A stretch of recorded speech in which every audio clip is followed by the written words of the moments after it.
Alright guys, today we have this Magnavox Mini HiFi system here that I'm going to be trying to do a couple little repairs on and overall reviewing. It's from around late 90s to early 2000s. Alright, so we have three sections here. We have the top part, the radio, the middle tape deck with a record and a play tape, and the bottom, which is a 3 CD changer. This kind of has some issues and we'll get into that in a little bit. Alright, so first of all, I want to say the most annoying thing about this machine is there's no tuning for the radio. You have to tune manually with up and down buttons, which I hate, absolutely despise. Underneath the radio display right here, we have a bunch of presets, 1 through 8, and then a button for memory and FM mode. Another thing I hate is this volume knob. When you turn it, it snaps back, so you actually have to hold it to turn the volume up and hold it to turn the volume down, which I find kind of annoying. But at the same time, it is kind of a cool feature. I could see why some people would want that. Another annoying feature of this device is you have to manually switch between CD, tape, and tuner, which doesn't sound that bad at first, but when you put a tape in and the tape continues to play after you switch to CD, it's kind of annoying because then you have to rewind your tape. Over here, we've got a bass and treble adjustment knobs, and then we also have headphone in, or out I mean. Down here, pretty basic cassette controls. Just tape 1, tape 2, this one's record and play, this one's playback only, and then your buttons down here. So this is the cooler part. This is the CD 3-disc changer, and right here there's a search button to search through all the discs that you have in here.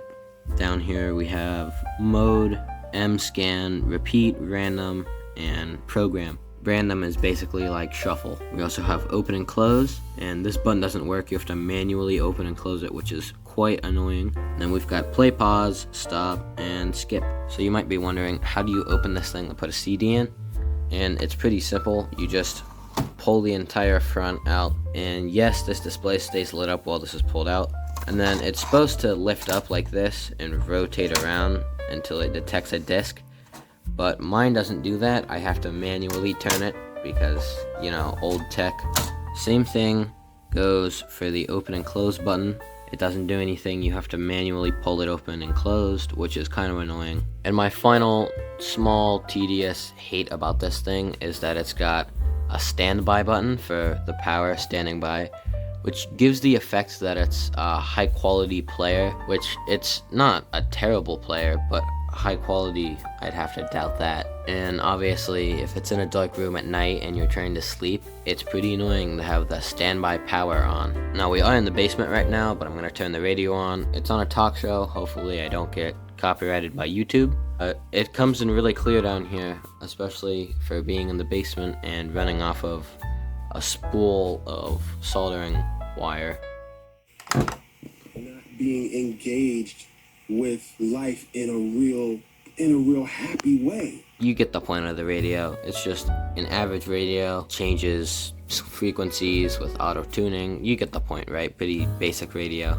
Alright, so we're now on tape mode, and I've fully rewinded this tape, and it doesn't rewind very well. It's like skips and sputters. The bands in this machine definitely need replaced, and I don't have any tape bands, but I do have rubber bands, so we'll see if that works.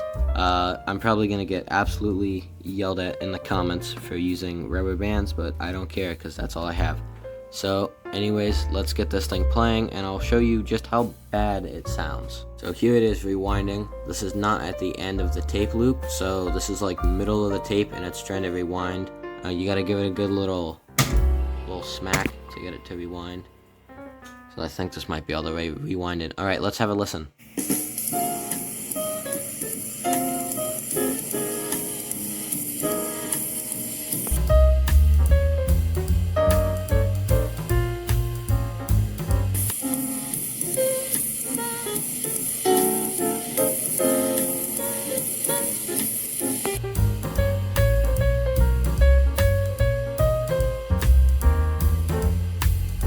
So you can hear it's very wobbly. It doesn't sound any better on the second tape deck, by the way. So we're gonna try to fix that later on in the video, but for now, let's review this CD player.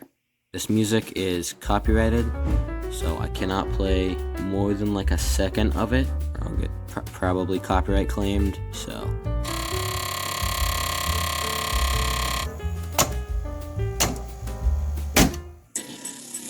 There we go. I don't want to get content matched, so I'm not going to play any more music, so I'm going to open this up now.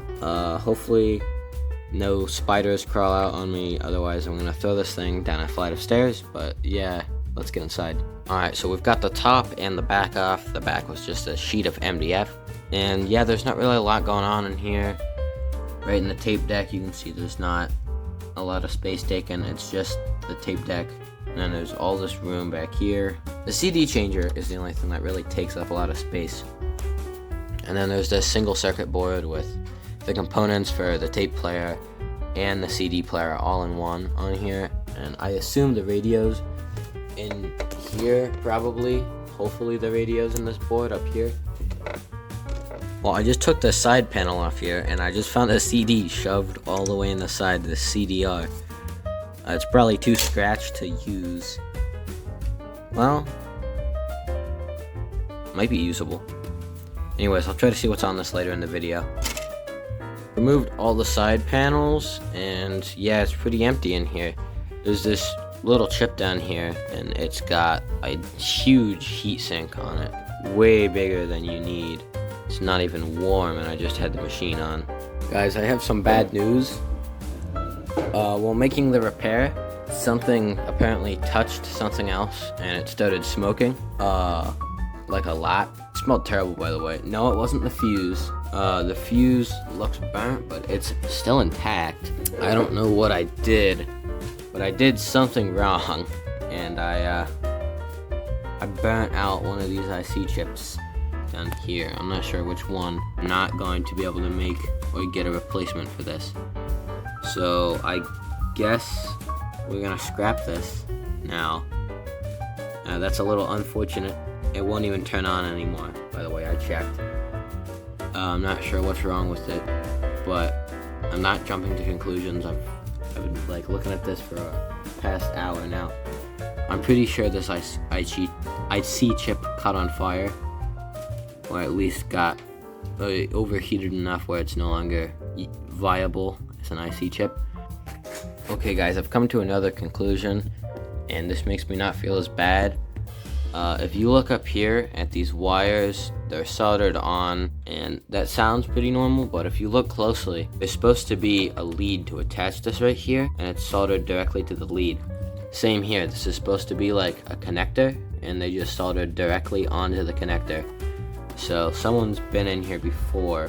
I think they replaced the transformer. This one gets unusually hot, like way hotter than it should, like hot to the touch, and especially in standby mode. I can't imagine that's very good. That would also explain the CD. Someone probably left that in there because it's really hard to have flat standing CDs and then mess up so bad that the CD becomes vertical and in the corner. So yeah, someone's been in this before, I've determined. But still, we're gonna scrap it because I don't really have any other options. Alright, something else guys, real quick before I scrap this thing. I found the date, which is July 9th, 1997. So we know when this thing was manufactured. Alright guys, so I put the circuit boards in my circuit board box. I'll scrap those in the future. But yeah, I just got 2 tape heads and a motor. Pretty much just a tape deck. CD deck all came out as one like device, so we're gonna use that by itself probably in another video. And yeah, I'll make a big video scrapping all the circuit boards I have. It really sucks that it broke, like irreparably broke. But yeah, I'll see you guys in the next one. Bye.